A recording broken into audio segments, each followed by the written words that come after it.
So here's a car guy's review of a 2021 Chevy Equinox.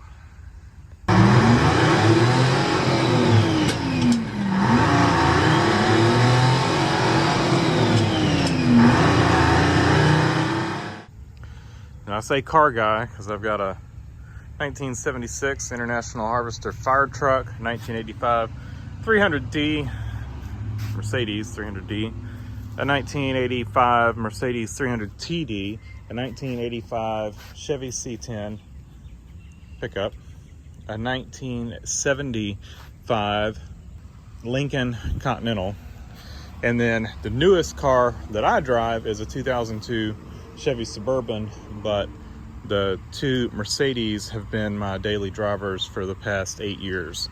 And the Chevy is really just a tow rig. And then my wife has a 2011 Toyota Sienna. So that's the newest car in our fleet. So let's start in the back and work our way forward. This is a rental, so some of the features are going to be lacking in it. It's probably pretty bare bones. So some of the complaints I have, maybe just features. I don't know what you can get these things loaded down with, but so interior, it's pretty good. It's got pretty good storage. You can fold the second row seats down, well, rear seats. You can fold the rear seats down. It's got some storage under here, pretty decent storage. Put a tool set, all kinds of stuff in here, and it fit pretty well. And then underneath that, you do have a spare, well, little mini spare donut.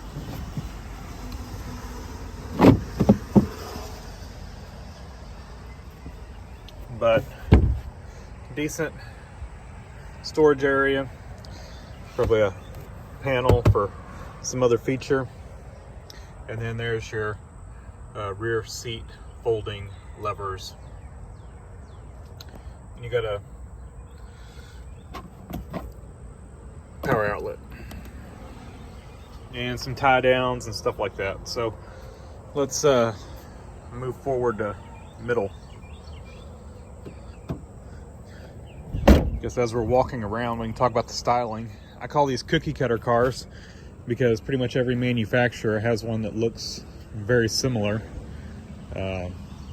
So I don't think there's really anything special about the styling. The panels feel pretty good. It's a little bit thin. Jump up here real quick. As you're driving down the road or down the freeway, you can see the hood kind of flexing, but the doors do have a nice solid sound to them when it shuts, so probably some pretty good crash protection in there that makes them a little more solid. Got a car seat in here, of course, kids. You've got plugs in the back. Don't see any rear cup holders, which is kind of odd. I would have thought it would have had those. They don't fold out or anything, right? Nope. No rear cup holders. Of course, car seat has them. But yeah, I've been driving this thing for about a week, so I've kind of gotten to know it over that time period. I hate how rentals a lot of times don't have floor mats. I hate tracking stuff in. So let's take a seat in here. A lot of plastic, but it doesn't feel overly cheap. It doesn't have, the finish is pretty good, to be honest. Didn't notice any squeaks or rattles or anything.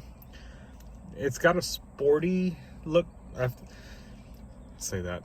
I think they were going for a sporty look to it, you know, kind of make it look sporty, because it kind of looks sporty. The seats feel sporty. They're kind of stiff and kind of hug you.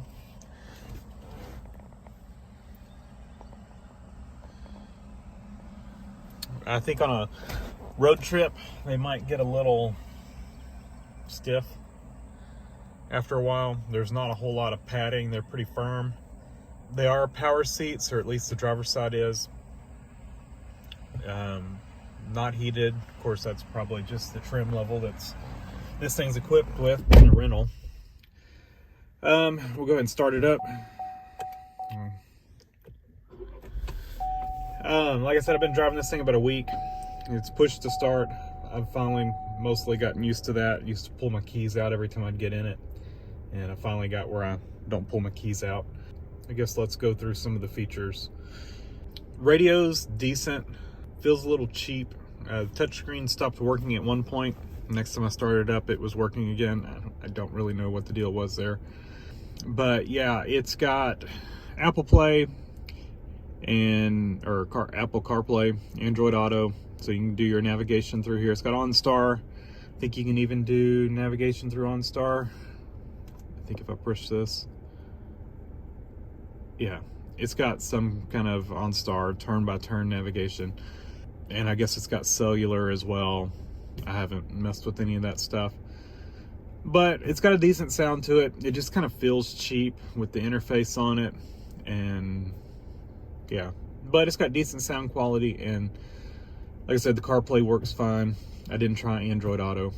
Climate control, well, you just got fan and temperature, and then your different vents. It's typical for a rental. I'm sure you could get this thing loaded with climate control if you wanted. Back to the seats. Seats aren't heated or anything like that. Again, probably a feature, that's just not on this rental.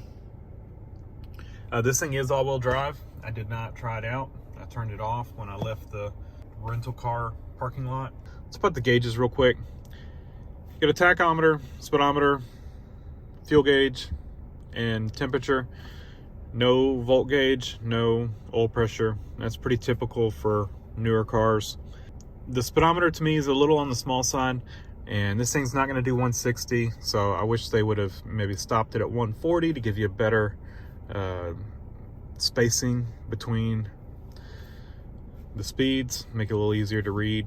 You can do the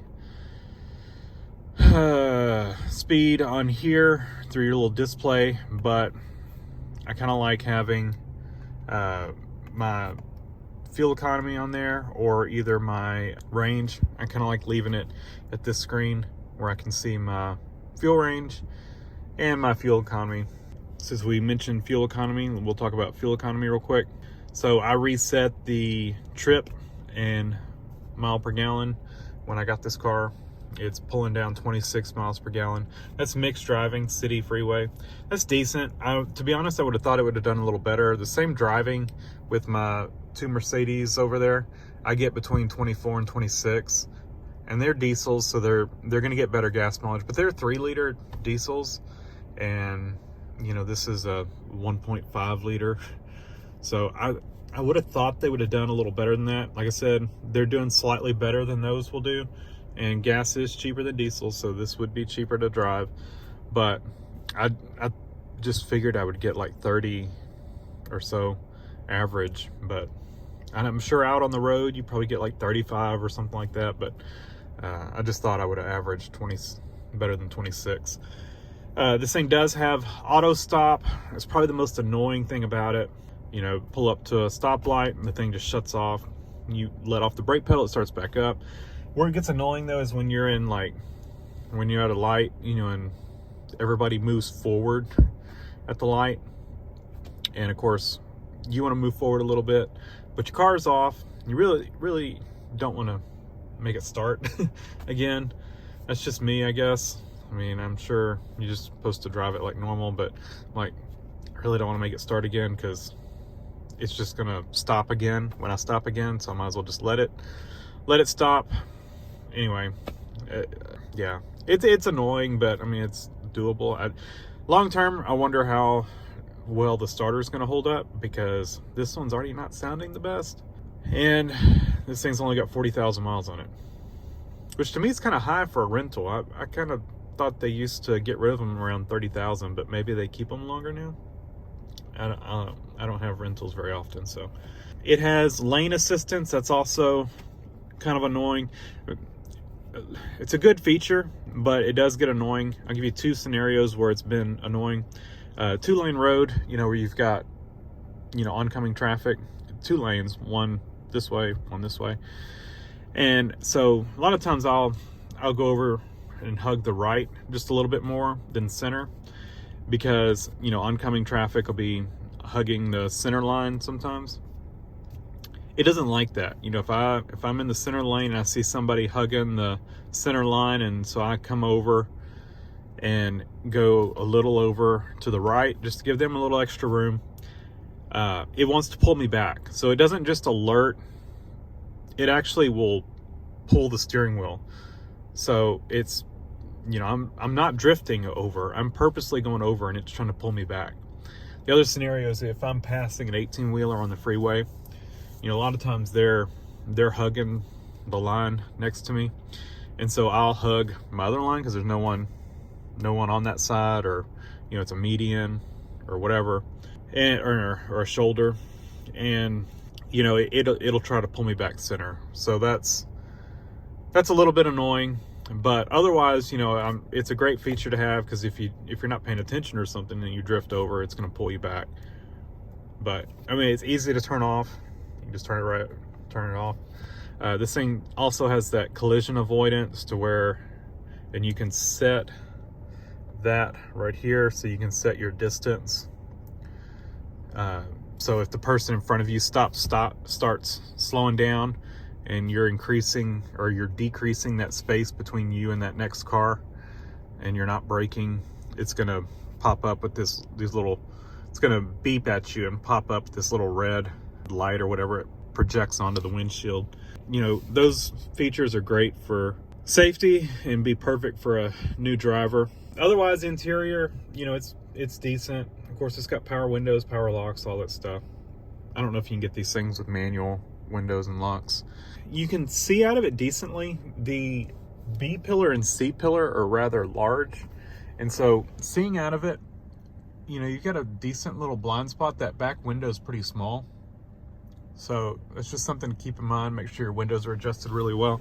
And when you look back this way, it's really hard to see out the back. You can see back there from the B pillar or from the C pillar back, you really can't see out of the car. And I'm one that I check my mirrors, and I like to look back and check blind spots, and it's just hard to see out of. Otherwise, you know, it's fine. Got 2 cup holders, and it's got, you know, a little cutout where you can put the cup in the door if you wanted to. I'm sure the passenger side can as well. The thing handles really well. It's got a sporty feel to it. It's got a very firm suspension, so it's a little bit rough. Let's go look at the engine. So we got here is a 1.5 Ecotec, full turbo. It runs good. It's no slouch, but it's definitely not a sports car. I would say it's pretty decent for this car. You know, it propels it pretty good. This thing's heavier than you would think. It's about 3,500 pounds. Looked it up, which, to be honest, I thought it'd be a little bit lighter weight than that. I think the range is between, depending on how its option is, 32 to 3,500. So it's a pretty heavy car for what it is. But yeah, I mean, it runs good. Lots of electronics, you know, with all the auto stop and all those features this thing's got. You know, I wonder long term how all that stuff's going to hold up. That lane assistance kind of scares me. You know, if anything went wrong with that, you know, it can steer your car. So just stuff to think about.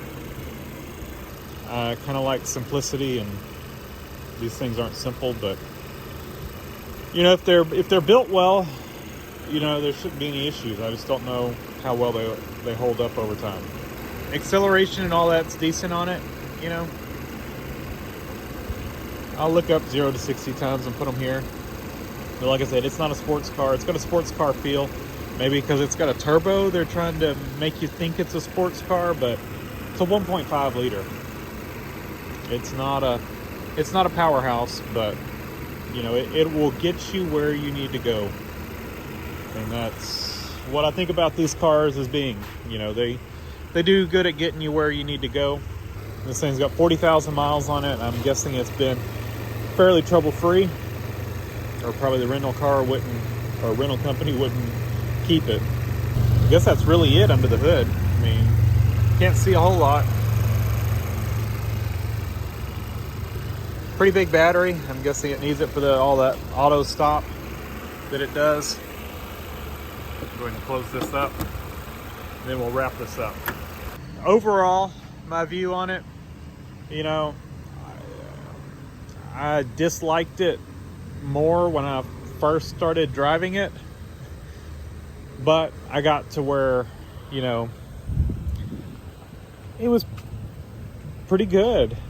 I mean, I wouldn't want to own it because I don't buy anything new. I don't want to spend that kind of money, and so everything I buy has got miles on it in years, and I just don't know how well this thing's gonna hold up long term. You know, there's just a lot here to go wrong. So I guess we'll see in a few years what these things are, how they're holding up.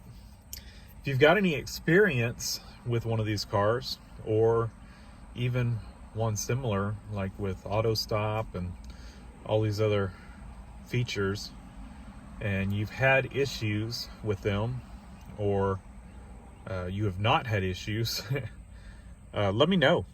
I'd be curious. And if you own one of these or have experience working on them, or you work at a dealer, what are the common problems with these? Do they come in often? Do they have any known issues? All that kind of stuff. Let me know. I'd really like to know. So that's going to do it. Again, like I said, leave some comments down below. What do you think about these cars? And what do you think classic cars are going to look like in 20, 30 years? Will these be the new classic cars? Or is that something that's dying out? You know, those are 80s cars. We're getting now where 80s cars are being considered classics. People didn't like them probably 10 years ago. No one wanted 80s cars 10 years ago. But now the 80s are now, you know, back in. And so when will these cars be in as classics? Will they hold up that long to be classics? Will these all end up in the crushers? Let me know. I'd like to know y'all's thoughts on those. I'll often think about stuff like that, of what the car guys will be collecting in 20, 30 years. So that's going to wrap this up.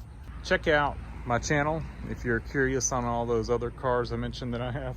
Normally not much late model stuff on mine, but figured this was worth reviewing. Thanks for watching.